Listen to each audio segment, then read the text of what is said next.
Hey everyone, welcome back. If you're new here, make sure to watch the first part of this story before diving into this one. This is the continuation of the story, titled, Karen Called 911 When I Closed My Driveway, but She Had No Idea What I Found. You can find the link to the first part in the description below. Trust me, you don't want to miss what happened before this. In Part 1, everything started with a simple neighborhood dispute, but quickly spiraled into something much bigger, something that was never meant to be uncovered.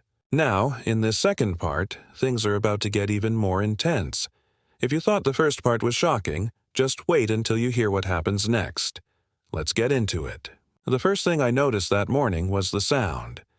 A deep, rhythmic rumbling, like heavy machinery moving in the distance. At first, I thought it was construction somewhere nearby.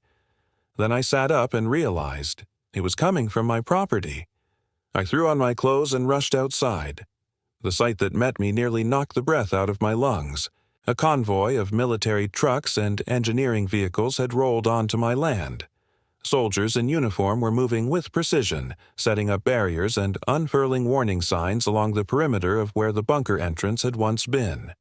Giant cement mixers churned, and backhoes dug deep trenches, working methodically to erase any trace of what had been there. I stormed forward, my heart pounding. One of the soldiers, a man with sharp features and a rigid posture, stepped into my path. "Sir, you need to stay back." I shook my head, motioning at the chaos around me. "This is my land. What the hell is going on?" He didn't even blink. "This is a matter of national security. Please return to your home." My jaw tightened. National security? That's my property you're tearing apart. I have a right to know what's happening. He didn't move. I'm not authorized to give further details. If you have concerns, you can contact the city administration. Now, step back. His voice was steady, emotionless. I looked past him as more men in hazmat suits moved in, placing electronic monitoring devices along the edges of the site. One of them carried a clipboard, and from the way he was directing people, it was clear he was in charge. I pointed toward him. "Who's that? I want answers." The soldier didn't even glance back. "That's classified information." My patience snapped. "So, you're telling me the government can just roll in and take over my land without so much as an explanation?" He leveled his gaze at me. "Your land has been deemed a restricted site under federal regulation. It is now closed to civilian access for the next 50 years. The words hit like a punch to the gut. 50 years? That was a lifetime. I stepped forward, but before I could get another word out, another soldier blocked my path. "Sir, this is your final warning." I felt my hands curl into fists, but I knew when I was outmatched. I glared at them one last time before turning and heading back toward my house. The rest of the day, I sat by my window, watching as they worked. By nightfall, the entire site had been sealed under thick slabs of concrete. Huge signs surrounded the area now, each marked with bold red letters, "Restricted Area. No trespassing. Violators will be prosecuted." I barely slept that night. Every time I closed my eyes, I saw the bunker, the empty halls, the old equipment, the things I wasn't supposed to find. And now, it was all buried, erased, as if it had never existed. The next morning, an official letter arrived at my doorstep. An offer to buy my land. The city was willing to pay full market value, plus an added relocation incentive. I didn't even need to negotiate. All I had to do was sign. I stared at the paper for a long time before picking up my phone and dialing Rivera.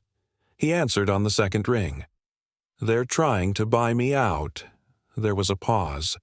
Then his voice came through, low and serious. "That means they're scared." I swallowed. If they were scared, then I needed to know why. And I wasn't about to let them bury the truth along with that bunker. The letter sat on my kitchen table, the thick paper and official city seal almost daring me to sign. The offer was straightforward. Take the money, leave the land, and don't ask questions. But I had too many already, and I wasn't about to walk away just because they dangled a check in front of me. I called Rivera again that morning, and this time, I could hear the tension in his voice before he even spoke. They don't throw money at problems unless they need them to go away fast. That means whatever was under your land, they can't afford for it to come out. I exhaled, rubbing my temples. Then we need to figure out what it was. The first step was seeing how deep this went. I spent the next few hours looking through old records, searching for anything that might explain why my property had been turned into a restricted site overnight. The county office had zoning records, but none of them showed any indication that my land had ever been marked for anything other than private residential use. That changed when I looked at older files. A few archived documents referenced my land as part of a much larger federal holding, one that had been decommissioned decades ago. The name attached to it? Western Defense Infrastructure Project. It sounded like a generic bureaucratic label, but my gut told me otherwise. I took screenshots of everything, backing them up in case they conveniently disappeared later. That afternoon, I stepped outside and saw something new. A white SUV parked just far enough down the road to seem like coincidence, but close enough that I knew better. Someone was watching. I acted like I didn't notice, but every move I made from then on felt like it was under a microscope. Later that evening, another letter arrived. This one wasn't an offer, it was a warning. Notice of zoning violations. Apparently, my property was suddenly out of compliance with new environmental codes, and unless I took immediate corrective action, fines would start piling up. The kicker? The changes they wanted weren't even possible to make because my land was now off limits. It was a trap. They were setting me up to either leave voluntarily or drown in legal fees trying to fight them. I drove over to Rivera's place. He opened the door, already looking like he had bad news. I got a buddy who used to work zoning enforcement. He says they're hitting you with procedural violations they don't even have authority over. They're pushing hard, man. I leaned against his counter, jaw clenched. So what's the move? Rivera crossed his arms. We find out what they're hiding, but we need proof. That night, we drove back to my property, staying in the shadows, watching for anything unusual. Around 2 a.m, another truck pulled up near the restricted zone. 2 men got out, hauling something heavy toward the site. I lifted my phone, zooming in. They were loading sealed containers onto the truck, containers they clearly didn't want anyone asking about. We stayed low, watching as they finished their work and drove off. Rivera let out a slow breath. That's not cleanup. That's extraction. They're still taking things out of there. I nodded, my mind racing. That meant whatever they'd buried wasn't just a liability. It was valuable. The next day, I confronted the city officials handling my case. I demanded an explanation for the zoning violations, the forced land buyout, the sudden presence of federal agencies on my land. They gave me the same rehearsed answers: environmental hazards, public safety, classified security concerns, all meaningless phrases designed to shut down further questions. When I pushed harder, their tone shifted. Mr. Bishop, refusing this offer isn't advisable.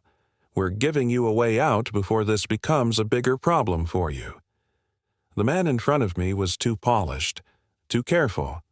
He wasn't just a local bureaucrat. I recognized the look. This was someone who had given this speech before. I stepped closer. And what exactly happens if I don't take your generous offer? He smiled, but there was no warmth in it. Then we start treating this like the security risk it is. And I promise you the legal battles will be the least of your concerns. The threat was clear. I walked out without another word. But now I knew one thing for certain. Whatever was under my land, it was important enough that they were willing to break laws and ruin lives to keep it hidden. I wasn't about to let them get away with it. The next few days were a blur of frustration and mounting pressure. Every time I tried to push back, they pushed harder. More fines appeared in my mailbox, each one more absurd than the last. The city claimed my property had structural concerns that needed immediate remediation, yet I wasn't even allowed to set foot on the land to address them. The homeowner association, which had mostly ignored me before, suddenly took an interest in every little detail of my house and yard. Notices for lawn maintenance violations, Unapproved modifications and even complaints about noise levels piled up. It was a coordinated assault, and I knew exactly why. Rivera called me late one evening, his voice tense. They've been busy.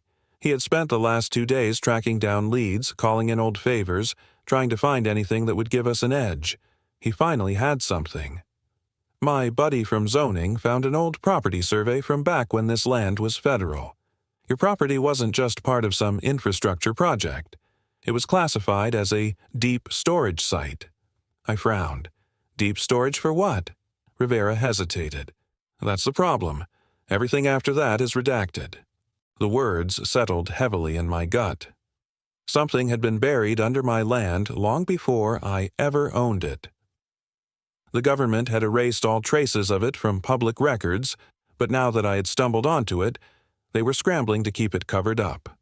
I exhaled slowly. They're still moving things out. We saw those containers. That means whatever's down there, they're not done with it. Rivera agreed.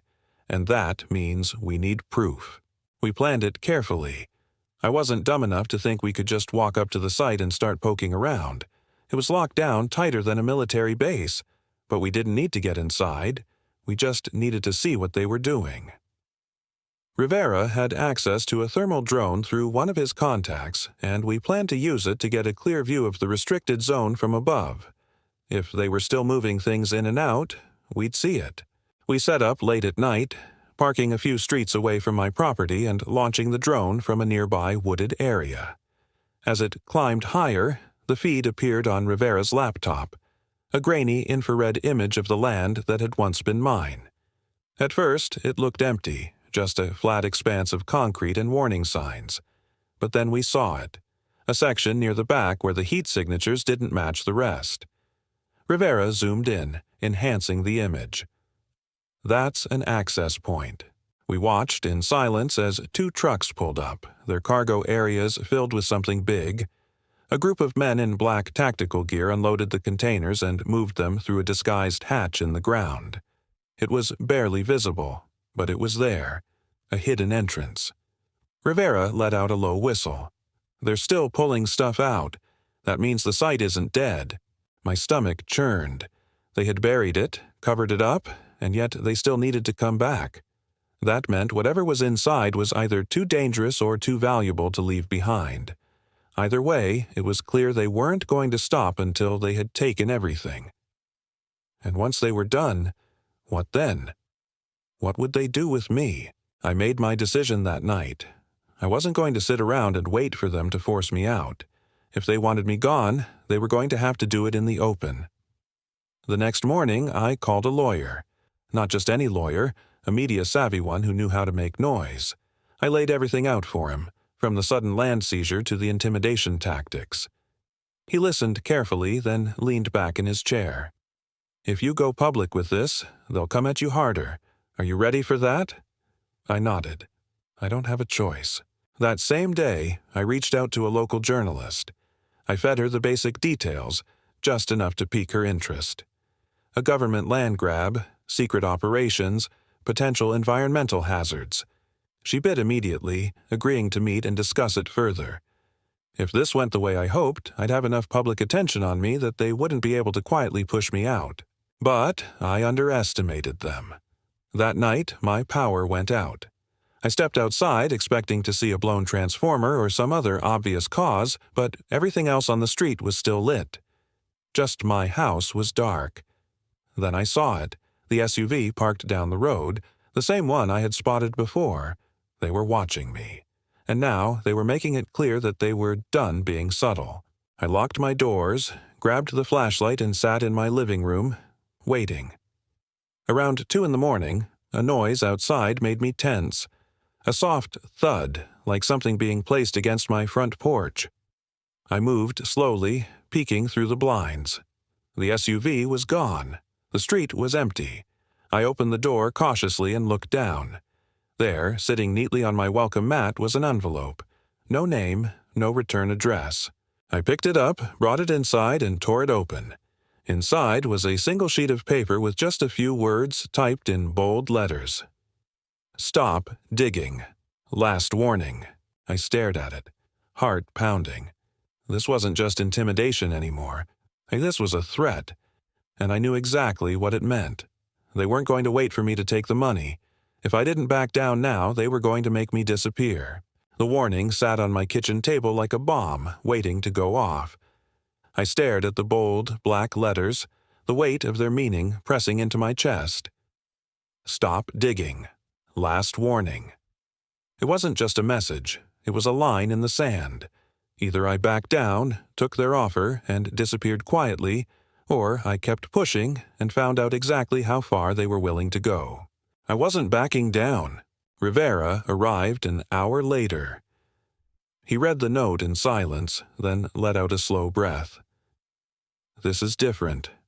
I nodded, gripping the edge of the table. They're escalating. He met my eyes. Then so do we. We moved fast. The drone footage had given us proof that something was still happening at the site, but we needed more. Rivera made some calls, reaching out to former colleagues trying to get someone, anyone, to talk. Meanwhile, I prepared to go public. The journalist I had contacted earlier was still interested, and when I told her about the warning note, she practically jumped at the chance to break the story. We agreed to meet that evening. As I pulled into the parking lot of the small cafe where we arranged to talk, I noticed something immediately. I wasn't alone. A black sedan sat at the far end of the lot, its windows tinted just enough to obscure whoever was inside. I parked 2 spaces away, pretending not to notice. If they wanted me scared, they were going to have to try harder. The journalist, Melissa Carter, was already waiting inside. She was sharp, confident, and from the way she leaned in when I started talking, I could tell she smelled a story worth running. I laid it all out for her. The land grab, the intimidation, the hidden entrance in the restricted zone. When I handed over the drone footage, she whistled low under her breath. This isn't just some bureaucratic cover-up. This is big. I nodded. And they know it. She leaned forward. If I run this, it's going to bring heat. Not just on you, but on me too. Are you ready for that? I exhaled. I don't think I've got a choice anymore. We shook hands before parting ways, and as I walked back to my truck, I noticed the black sedan was gone. That worried me more than if it had still been there. When I got home, Rivera was already waiting. He had something. He dropped a file on my counter, pages filled with redacted lines and declassified documents. I got this from a guy who owed me a favor. Took some digging, but we have a name now. Project Sentinel. My pulse quickened. That was the same name we had seen on the walls inside the bunker. I flipped through the pages, my eyes scanning for details. Most of it was blacked out, but one section stood out. Classified military research, restricted access, containment protocols. I frowned. Containment? Rivera nodded. My guy says this wasn't just some old Cold War project. Whatever they had down there, it wasn't normal infrastructure. It was something dangerous, maybe even unstable. My stomach turned. That's why they're still pulling things out. They're not just hiding it. They're cleaning it up. Before I could respond, my phone buzzed. Melissa. I answered, but instead of her confident voice, I heard something else. Fear. Mark, you need to get out. Now. My blood ran cold. What happened? She took a shaky breath. Someone just called me. They knew about our meeting. They said if I run this story, I'll regret it. A sickening realization settled in. They weren't just watching me. They were watching everyone I talked to. I hung up and turned to Rivera. We're out of time. They know what we're doing. He clenched his jaw. Then we finish this now. We packed everything we had, documents, footage, evidence, into a secure drive. If they were going to come for us, we weren't going to make it easy. Rivera knew someone in the federal circuit who might be able to use this to apply real pressure. But getting it to them, that was the hard part. As we stepped outside, a low rumble filled the air. I looked up and felt my stomach drop. 2 black SUVs were pulling up the street, slow and deliberate. Rivera grabbed my arm. We need to go. Now. We sprinted to my truck, throwing the bag with the files inside. Tires screeched behind us as the SUVs sped up. I barely got the truck into gear before we peeled out of my driveway, the vehicles in pursuit. My hands gripped the wheel tight as Rivera pulled out his phone, making a call to his contact. We have it. We just need a way out. The chase didn't last long. By the time we reached the highway, the SUVs had vanished, disappearing into the night like ghosts. But we both knew what it meant. This was their final warning. Either we dropped it, or the next time, we wouldn't be driving away. The road stretched ahead, empty except for the occasional flicker of headlights. My grip on the wheel was tight as Rivera checked the mirror. The SUVs were gone, but we both knew this wasn't over. We had one shot, to get everything into the right hands before they shut us down. Rivera's contact, Grant, an ex-federal analyst, agreed to meet us at an abandoned gas station. If anyone could expose this, it was him. Grant stepped out from the shadows, his face unreadable. Rivera handed over the files. Grant scanned them, his expression darkening. This is bad. If this gets out, it unearths something they've buried for decades. Rivera nodded. Project Sentinel. Grant's jaw tightened. That name should have never surfaced. I exhaled. Then we make sure it doesn't disappear again. Grant studied me before shaking his head. Proof isn't enough. You need leverage. Someone powerful. Rivera thought for a moment. I know a guy, former intelligence. He can get this to the right people. Grant sighed. Then move fast. A low rumble filled the air. Headlights flooded the station. 2 black SUVs rolled in. Rivera shoved the files into Grant's hands. Go. Now. Grant hesitated, then vanished into the night. The SUV doors opened. Men stepped out, calm, controlled. One of them, taller than the rest, spoke. Mr. Bishop, you've been uncooperative. I squared my shoulders. You've been persistent. His expression remained unreadable. Walk away. This can all disappear. Rivera's voice was steady. And if we don't? The man's smile was empty. Then you disappear instead. Silence. Then I took a slow breath. That's not happening. The man's eyes flickered. Rivera saw it first. We ran. The gunshot cracked through the air as we dove behind the truck. More shots rang out, metal pinging around us. A roar of an engine shattered the night. Grant's car skidded onto the road. Get in. We bolted, diving inside as he floored it. The SUVs scrambled to follow, but we had the lead. Grant pushed the car hard, weaving through the empty streets. They're not giving up, I muttered. Rivera reloaded his sidearm. They never do. The SUVs kept their distance, but never faded.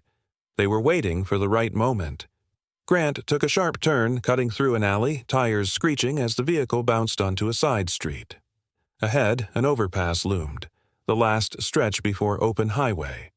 If we made it that far, we had a chance. As we neared the exit, one of the SUVs gunned forward, trying to block our path. Grant slammed the gas. Hold on. We barely slipped past, the side of our car scraping the railing as we shot onto the highway. The SUVs weren't as lucky. One lost control, crashing into the divider while the other hesitated. It was all we needed. We were gone. 3 days later, the first headlines appeared. A senator's office received an anonymous package of classified documents. A news outlet exposed the secret facility hidden beneath my land. The pressure built. The buyout offer disappeared. The HOA backed off. The legal threats stopped. They couldn't silence what was already public. One final letter arrived. No threats, no fines. Just a formal settlement offer on my terms. I stared at the number, more than I'd ever imagined. A way out, a victory. Rivera picked up the envelope. So, you taking it?